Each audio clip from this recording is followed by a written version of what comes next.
Realidad ng OFW pagkatapos ng sahod ay masaya sa harap pero malungkot sa likod. Yun po yung totoo makasipag. Okay makasipag, welcome sa bago nating video. Sana tapusin mo panoorin tong video na ito makasipag sa isang simpleng content creator lang at dati rin isang OFW makasipag.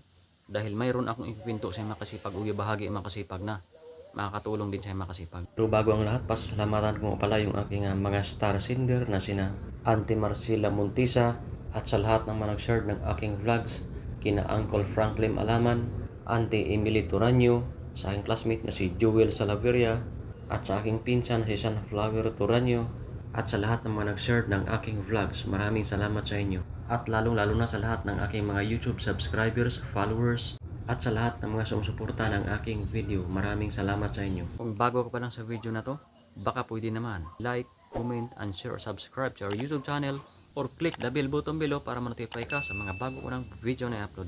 Okay makasipag, ako nga pala si Diosdado Alaman, dating OFW. Umuwi ako makasipag noong December 6, 2024. Ngayon andito na ako sa Pilipinas makasipag at tambay pero buhay pa rin makasipag. Yun pa makasipag. Kaya mayroon akong babahagi sa makasipag na kunting diskarte makasipag. At hindi naman ako magaling makasipag, hindi ako matalino makasipag, kumayaman makasipag, at hindi rin ako successful makasipag. Ang sa akin naman makasipag ay mayroon akong ibabahagi makasipag na gatingting makasipag na pwede mo ring apply makasipag sa buhay mo makasipag o sa buhay natin makasipag na akin ring natutunan mismo makasipag. Yun po yung makasipag. Okay makasipag, bago natin simulan makasipag yung about sa yung realidad ng OFW pagkatapos ng sahod, ikwento ko muna sa makasipag yung aking karanasan makasipag. Okay makasipag, dati po akong OFW makasipag. Unang abroad ko makasipag, nakakapundar-pundar din ang makasipag. Pero mas marami talaga yung resibo, yun po yung totoo makasipag. Naranasan ko rin yan makasipag, na tuwing sahod magpadala makasipag. Nasa ibang bansa ako makasipag. Para bagang masaya ka makasipag na nakapagpadala ka makasipag. Dahil yun po yung totoo makasipag eh. Nakapagpadala tayo sa ating pamilya natin kaya masaya tayo. Yun po yung tunay na kasiyahan makasipag para sa akin. Pero sa likod dun makasipag, maya-maya naramdaman natin makasipag na yung pera natin makasipag halos kunti na lang makasipag, walang natira natin. Saka na natin maisip makasipag yung paano sa pagtanda natin. Yun po yung makasipag. Parang pumitik sa aking isip din noon mga kasipag na nagpapadala ko ako, okay naman, masaya ako makasipag, nakakatulong sa pamilya. Parang pumitik din sa utak ko, paano kaya pag edad ko nito? Parang saglit lang siyang dumaan sa akin makasipag, pero mawawala din makasipag. Kaya nung nalaman ko makasipag na may tamang sistema makasipag sa pagpapadala, gaya nung sinasabi ko dati na tuwing katapusan makasipag, doon makasipag, medyo may pagbabago makasipag sa sistema ng pagiging OFW ko makasipag. Yun po yung makasipag, yung realidad makasipag sa OFW makasipag pagkatapos ng sahod makasipag. Maganda talaga sa harap makasipag, pero sa likod makasipag ay may kalungkutan makasipag. Yun po yung totoo dyan makasipag para sa akin. Kasi naranasan ko na makasipag. At naisip ko makasipag, minsan makasipag, pumasok sa isip ko na ang hirap ng ibang bansa makasipag, ang hirap lumayo sa pamilya. Paano na lang kaya sa pag-uwi ko? Or sa pagtanda ko kung wala akong naitabi makasipag, naipon makasipag. Kasi yung iponin makasipag, naisip na pumasok sa isip ko, yun po yung emergency makasipag, emergency fund. Kung may mga emergency makasipag, meron tayong madudukot makasipag. Di pa talaga pumasok niyan makasipag sa isip ko noon makasipag yung unang abroad ko makasipag. Nung pangalawang abroad ko makasipag, binaliwala ko lang makasipag yung mindset na o yung goal na long term goal makasipag, yung pag-edad or pagtanda ko makasipag kasi malakas pa ako makasipag, yung bata pa ako makasipag eh. Yun po yung pagkakamali ko makasipag, hindi ko na ma-manage ng maayos yung aking sahod makasipag kaya napunta halos sa wala makasipag. Ang ibig kong sabihin makasipag, napunta halos sa wala yung bumibili ako ng mga gamit makasipag, naluluma, na hindi ko na gusto, yun po yung makasipag. At saka sa pag-overspending makasipag. Yung tulong makasipag, mahalaga yun makasipag, okay lang yun para sa akin makasipag. Yung pangatlong pangibang bansa ko makasipag, halos ganun pa rin makasipag na binaliwala ko lang makasipag yung kinabukasan makasipag na pagtanda natin o yung long term goal, yun po yung makasipag.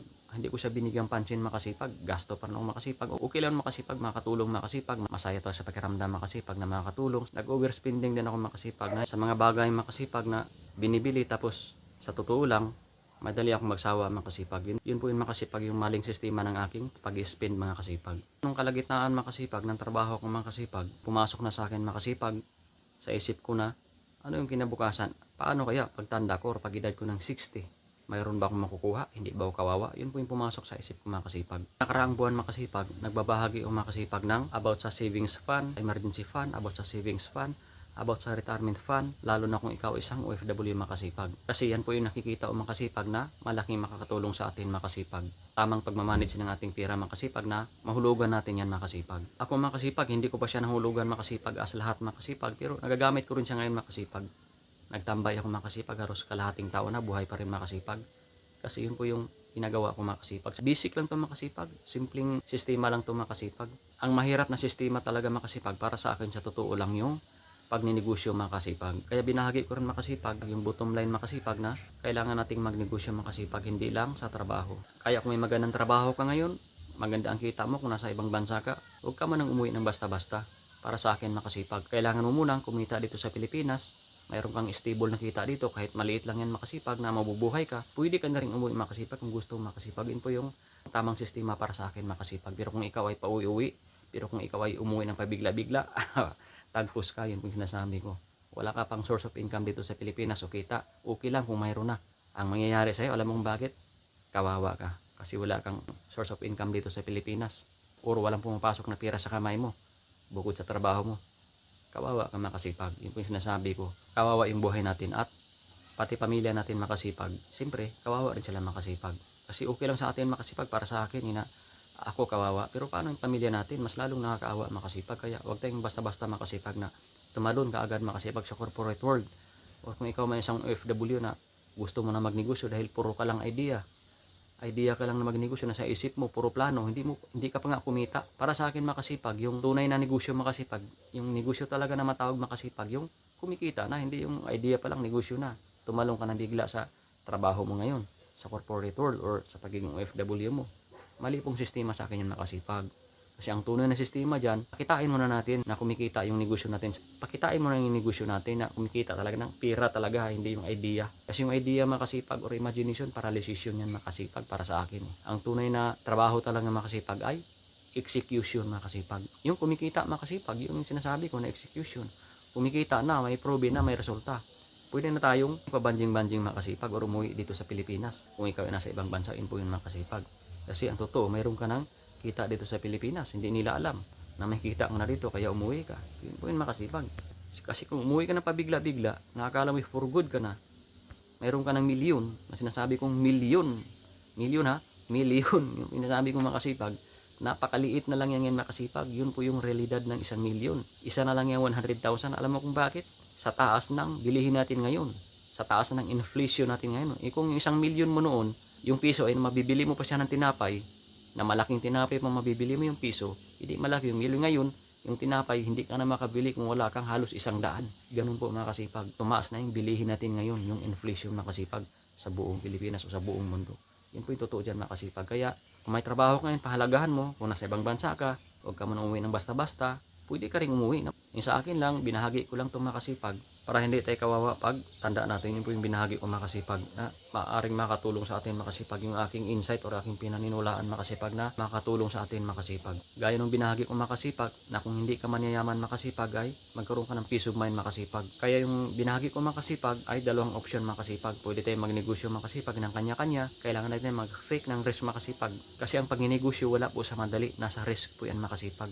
Ang negosyo walang kasiguraduhan makasipag. Yun po yung sinasabi kong makasipag. Kung gusto mo magnegosyo, mag-fake ka ng risk. Kung gusto mo na mag-vlog, mag-fake ka ng risk. Gaya nung hiya makasipag, nakagaya kong makasipag. Mag-risk din ako makasipag. Ang tamang pag-risk makasipag, magsimula ka sa maliit. Yun po yung binahagi ko makasipag. At ang pangalawang binahagi ko makasipag, second option, kailangan natin hulugan yung ating emergency fund, savings fund, retirement fund. Kailangan natin hulugan habang bata-bata pa tayo. Much better kung mahit na natin ang as early. Yun po yung makasipag. Binahagi ko.